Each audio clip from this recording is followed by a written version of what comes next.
Assalamualaikum warahmatullahi wabarakatuh. Saudara-saudara sekalian, dimanapun Anda berada, Anda bersama Ishak Rafiq, Direktur Eksekutif Masa Depan Institut. Panjangnya Institut Masa Depan Indonesia. Tinggal hari ini dan besok kita berada di tahun 2022. Besok sedikit lewat tengah malam kita sudah memasuki 2023. Maka kita perlu mengevaluasi apa yang sudah terjadi di negeri ini.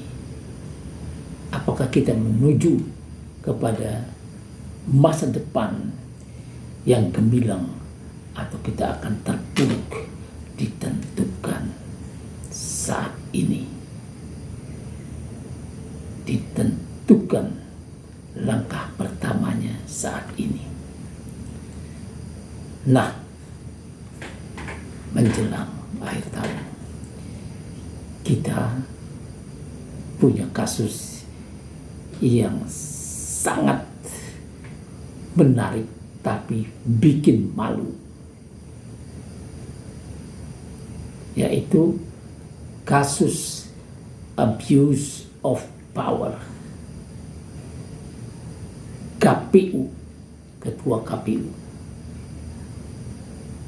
penyalahgunaan wewenang oleh Ketua KPU terhadap seorang ketua umum partai baru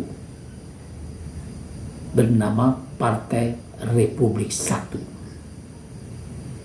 Nahodanya Hasnaini Muin, seorang wanita paruh baya yang cantik. Dia cuma punya satu keinginan, yaitu partainya yang baru ini bisa ikut berlaga pada tahun 2024 dalam pemilihan presiden dan pemilihan legislatif. Siapa tahu saja menang. Tapi di KPU dia berhadapan dengan kekuasaan. Kekuasaan yang sangat kuat. Dia tidak berdaya. Dia bukan siapa-siapa dibanding dengan Puan Maharani,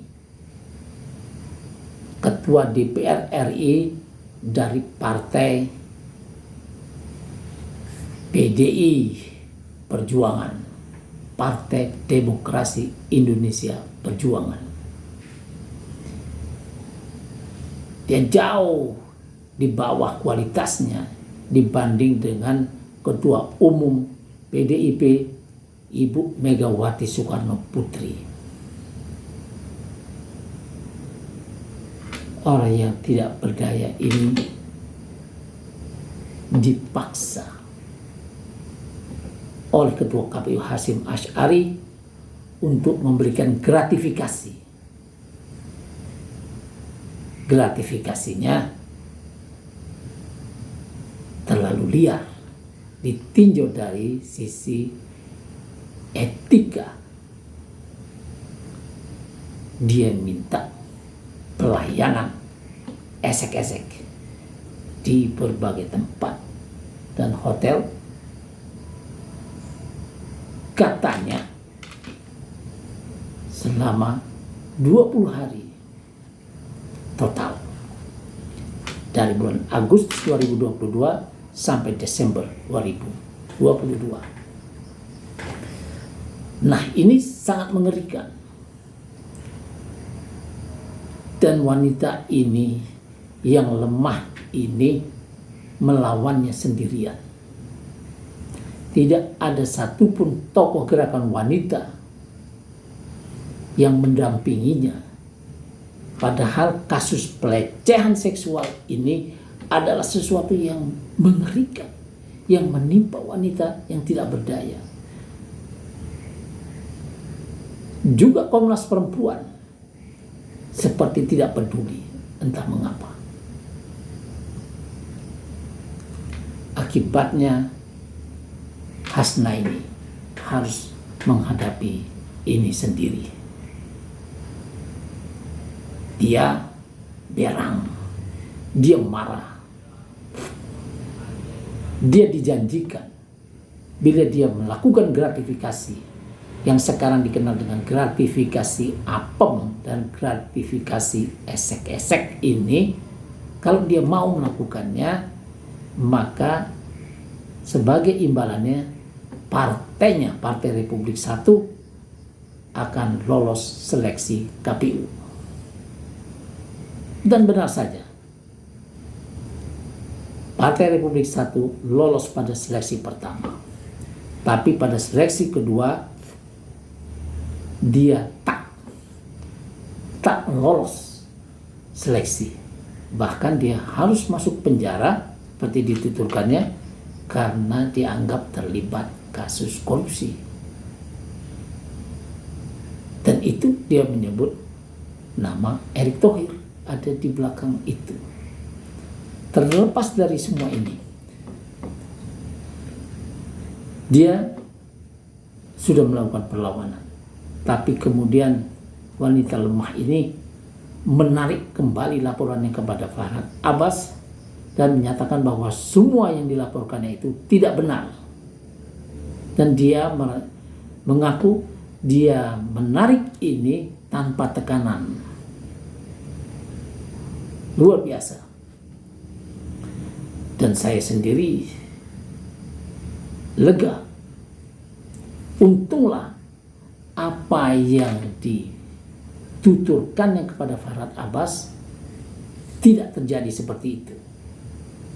Dia sendiri yang menyatakannya semuanya tidak benar. Pernyataannya sendiri dinyatakan tidak benar.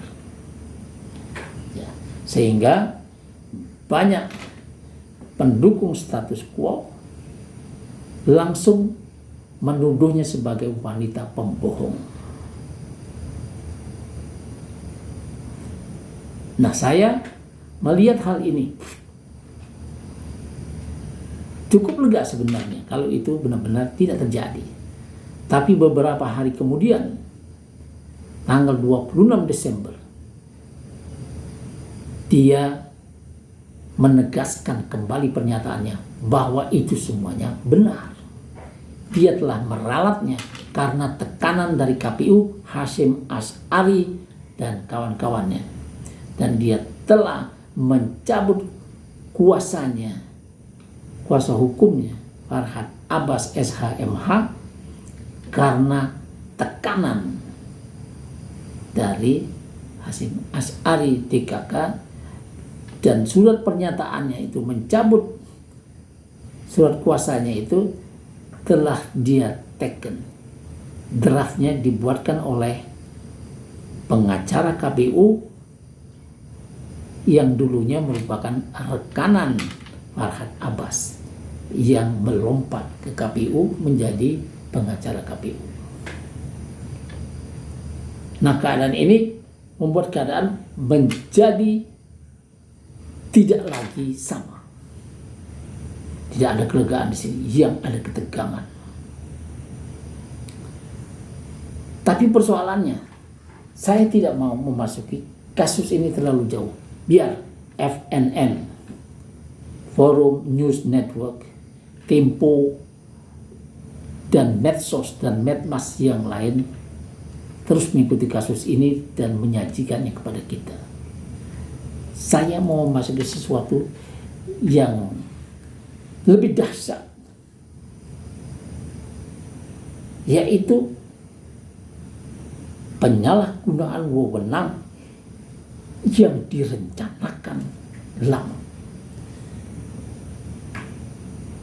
Hasnaini menuturkan bahwa dia diberi bocoran oleh Hasyim Asy'ari, ketua KPU, bahwa ada skenario yang telah dibuat untuk memenangkan pasangan Ganjar Pranowo dan Erick Thohir pada tahun 2024. Ini mengerikan. Kalau ini benar, maka ini adalah suatu pelanggaran terhadap Undang-Undang Dasar 1945,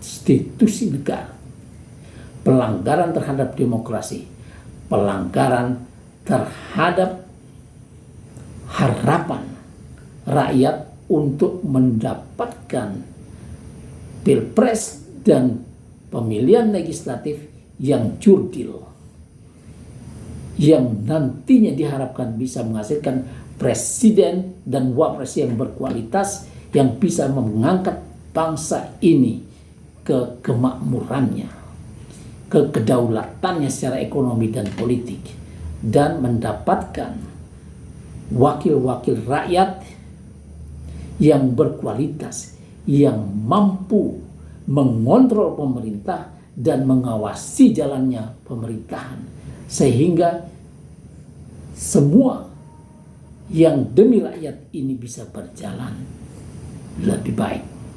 Tidak seperti yang sudah berjalan hampir 9 tahun ini. Kita tidak mendapatkan wakil rakyat yang mewakili para pemilihnya. Mereka berkolaborasi dengan pemerintah yang berkuasa yang sangat kuat ini, yang disebut oleh para pengamat sebagai koalisi tabu. Karena sebenarnya koalisi tidak boleh terjadi antara pemerintah dan DPR yang seharusnya mengawasinya dan mengontrol pemerintah. Tidak boleh ada koalisi di sini. Ini harus terpisah. Koalisi partai-partai itu terjadi di pemerintahan, di mana partai-partai diminta untuk memberikan orang-orang yang terbaik untuk membantu presiden terpilih membentuk kabinet. Di situ tidak boleh ada tekanan terhadap DPR. Tapi yang terjadi selama 9 tahun ini tidak begitu. Sehingga kita cuma melihat bahwa dari 9 fraksi yang ada, 7 fraksi tidak bisa diharapkan. Dia tunduk dan bisa dikirim oleh pemerintah untuk membahas undang-undang apa saja yang diinginkan pemerintah atau para pemesannya. Itu. Sehingga di saat pandemi pun dipaksakan RUU dan Perpu dibahas, dijadikan undang-undang dengan penjagaan aparat bersenjata. Kemudian diteken tengah malam, seperti melakukan sesuatu yang gelap, seperti sedang melakukan pengkhianatan terhadap rakyat. Maka kita melihat undang-undang corona diundangkan di tengah pandemi, yang hadir tidak sampai 70 orang. Kemudian apa yang terjadi? Dari sini undang-undang BPIP kemudian menjadi HIP yang mengontrol umat, seolah-olah Islam ini menjadi musuh negara. Diundangkan atas permintaan siapa? Tidak tahu. Kemudian undang-undang Omnibus Law yang mendapat julukan mulia Cipta Kerja, yang sangat tidak berpihak kepada tenaga kerja kita.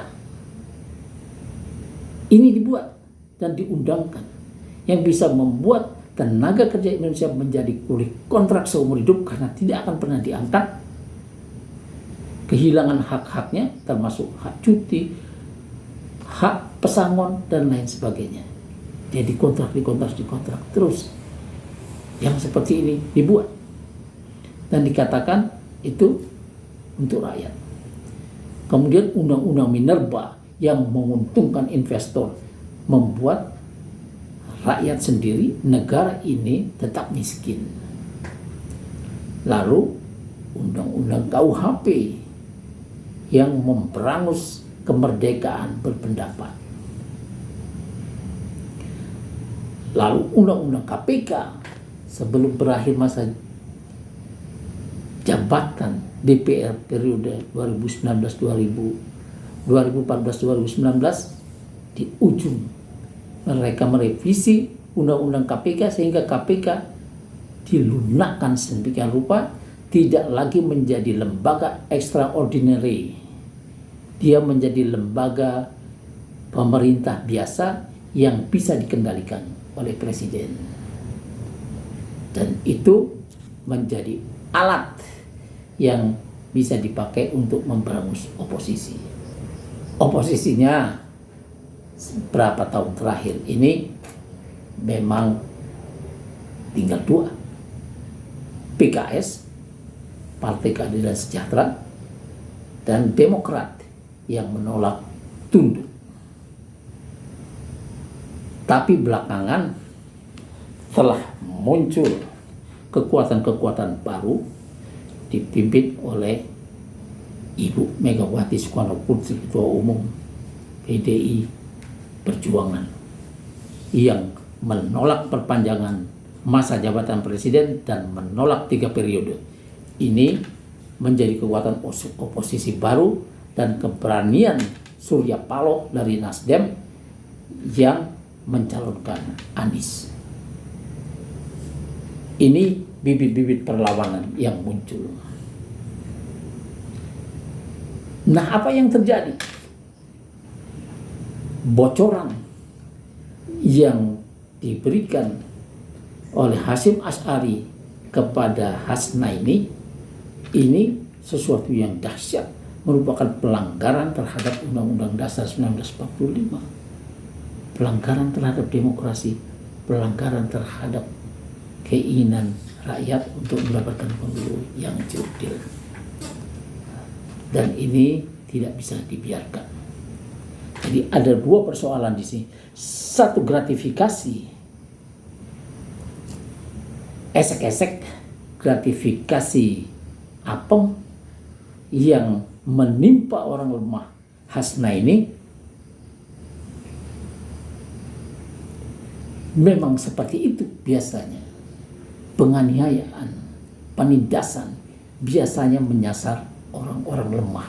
Saat ini diwakili oleh Hasnaini, wanita parubaya, pemimpin partai baru yang cantik tapi lemah.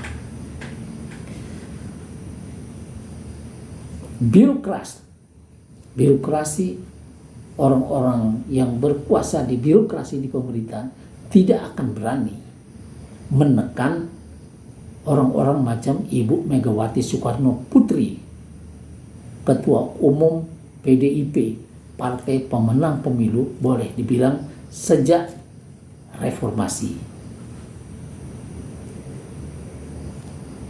Tidak akan berani menekan Ketua Umum Gerindra Prabowo Subianto. Tidak akan berani menekan orang macam Erlangga Hartarto, Ketua Umum Golkar. Tidak akan berani menekan Nasdem, Ketua Umum, menekan Surya Paloh, menekan Rizal Ramli. Tidak akan berani. Kalaupun berani, mereka akan melakukannya lewat jalan berputar. Misalnya menggunakan lembaga survei, menggunakan buzzer, menggunakan influencer, menggunakan kekuatan intelektual yang telah dilemahkan. Itu yang akan dilakukan. Mereka juga tidak akan berani menekan orang-orang super kuasa yang berduit banyak, yang kini disebut oligarki. Oligarki adalah tuannya dunia. Orang-orang yang bisa mengendalikan eksekutif pemerintah, legislatif wakil rakyat, dan kehakiman yudikatif dan aparat kekuasaan, sehingga dia bisa memainkan kekuasaan itu, bisa meminta apa saja. Orang-orang yang seperti ini tidak banyak. Mungkin paling banyak 30 grup usaha yang paling besar, mungkin 9. Dan bersama keturunannya dan orang-orang pendukung sekitarnya itu paling banyak 300 orang. Tidak akan ada yang berani menekan bos Agung Podomoro misalnya, Aguan. Tidak akan ada yang berani menekan keluarga Eka Cipta Wijaya Sinarmas, Ganda Wijaya, Frankie Wijaya, dan saudara-saudaranya. Tidak akan ada yang berani menekan Michael Sampurna, keluarga Jarum, keluarga Gudang Garam, keluarga Edward Suryajaya. Tidak akan ada yang berani menekan keluarga Thohir, Garibaldi Boy Thohir dan Erick Thohir. Tidak akan ada yang berani menekan Sandiaga Uno yang sudah masuk dalam jajaran ini oligarki. Tidak akan ada yang berani. Tidak akan ada yang berani menekan keluarga Ciputra, keluarga Lipo, Mukhtar Riyadi, James Riyadi, Jones Riyadi. Tidak akan ada yang berani menekan Murdayapo. Tidak akan ada yang berani. Apa pasal? Karena orang-orang yang disebut belakangan ini bisa membuat para penekannya di birokrasi terkaing-kaing, bisa kehilangan kekuasaannya, kehilangan posisinya, bahkan jatuh miskin. Ini yang membuat ngeri. Nah, penyelewengan kekuasaan jadi coba menimpa yang lemah seperti Hasnaini. Nah, karena bocoran itu, kalau tidak segera dibereskan, diklarifikasi kebenaran atau ketidakbenarannya, maka yang akan terjadi adalah sesuatu yang sangat mengerikan, yang tidak akan bisa kita duga. Karena apa? Karena kecurangan yang sudah direncanakan ini akan membuat yang akan memenangkan pasangan Ganjar Pranowo dan Erick Thohir yang diungkap oleh Hasyim Asy'ari. Kalau ini benar, ini sangat bisa membuat Ketua Umum PDIP Ibu Megawati Soekarno Putri dan jajarannya mengasah pedang melawan istana. Jokowi, Ganjar Pranowo, dan Erick Thohir tidak akan diampuni. Juga Prabowo Subianto dari Gerindra tidak akan diam. Karena sebelumnya dia mendapat harapan dari Jokowi bahwa dia sekarang giliran Prabowo yang akan menjadi presiden. Tapi kemudian bocoran ini mengindikasikan bahwa yang akan dimenangkan, yang akan dikasih peluang itu adalah Ganjar Pranowo dan Erick Thohir.